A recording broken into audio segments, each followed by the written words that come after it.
new series, Cooking with the Devotee.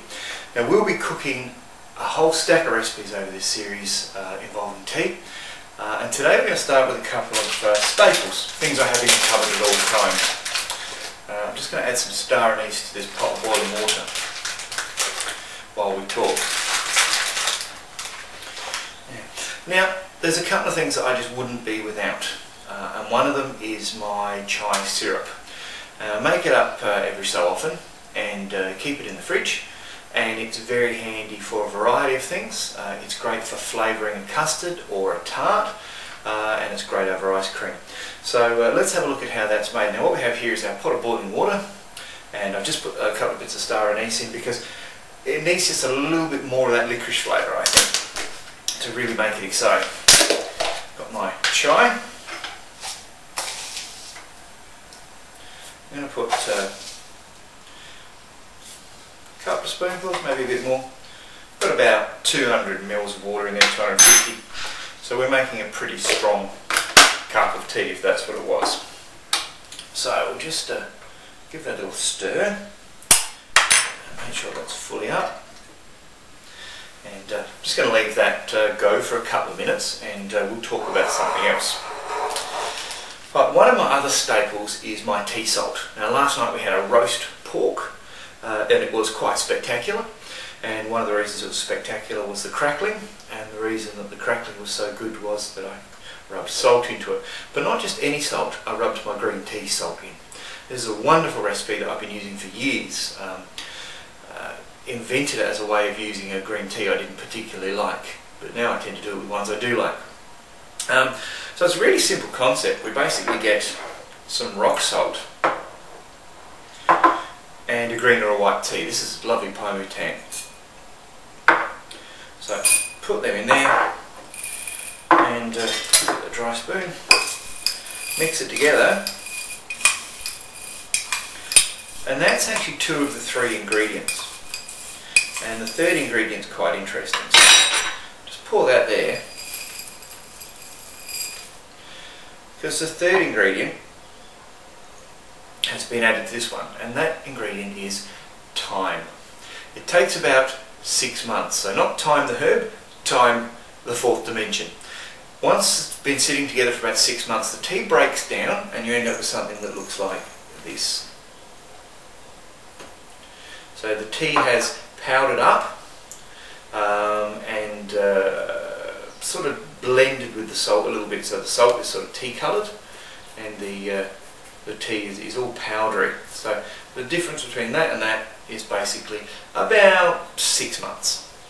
So what I do is I simply make that up over the course of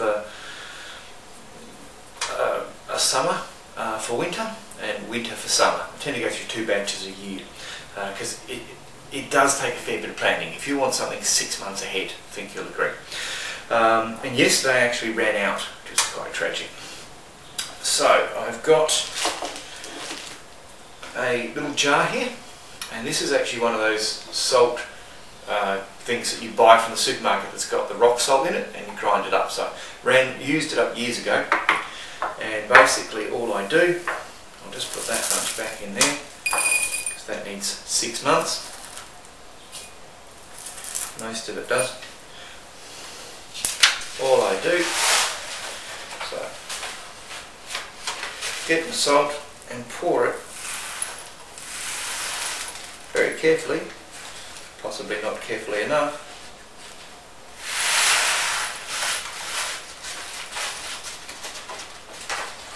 There we go. Really, really simple. Give it a shake, and there we have it, tea salt. Now I use that for pork crackling. I use it on fish a lot. It's very good on fish. We have a fish here in Australia called a leather jacket, and I actually like to get alfoil, put a bed of this on it, place the leather jacket on it, put it on the barbecue, and then when you peel the alfoil back, it actually takes the skin off. It's very thick skin. So just a great little unit there for adding any spice. It's particularly good on things like parsnip chips. But basically anything where a little bit of salt is nice, a little bit of tea salt is better. Now I'm going to return to the chai syrup. Now this here is chai. That is bubbling away pretty well. It is pretty well brewed. So if I were drinking it as a black chai or adding milk to it, this is about the time I'd be doing it. But instead, I'm going to get my strainer, strain it into this jug.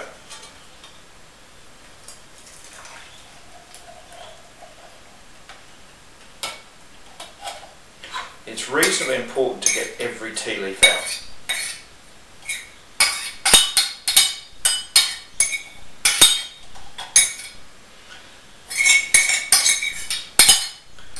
And I have indeed done so. So, having strained that, the next step is to pour the liquid back in, where it becomes the basis for the syrup. Now, what we need to do to make any syrup is to add sugar. And I like to use this stuff, palm sugar or jaggery. You get it in Indian shops, you get it in Thai shops. Sometimes you get it powdered, which is quite handy. So the easy way to do it is to grate it like this, directly into the saucepan, and that takes simply ages. So in order to save you, the TV viewer, the trouble, I grated a bunch of it into this cup and we'll throw it in there. So quite a lot. It is a syrup, let's face it. So we want two things to happen here. We want this to thicken because of the sugar, and we want it to thicken by means of evaporation. So we're sort of, I guess, playing both cards.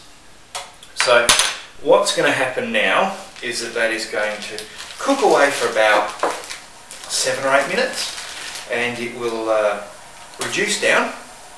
And once it's reduced down, I will take it off and let it cool. And once it's cooled, I will do this, which is to bung it in an old jar.